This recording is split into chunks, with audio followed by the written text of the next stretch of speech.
Today we talk about how can you fix this problem or know how you can do that on your mobile Legends Bank app. So all you have to do is you just click here on settings, click on it here.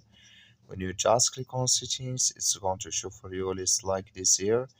Then you go down, just keep going down, click on apps, come to apps list here, and here you're looking for mobile Legends Bank app, or just click on search, then here add mobile Legends Bank app. It's going to show for, sorry, you add here mobile Legends Bank app. It's going to show for you like this. Click on it, then it's going to take you to this list. Click on for stop, then you click on OK, then you go down, just click on storage, come to storage list here, just click on clear cache. Then all you have to do, you just turn off your Wi-Fi and turn on it again, then it's going to work with you.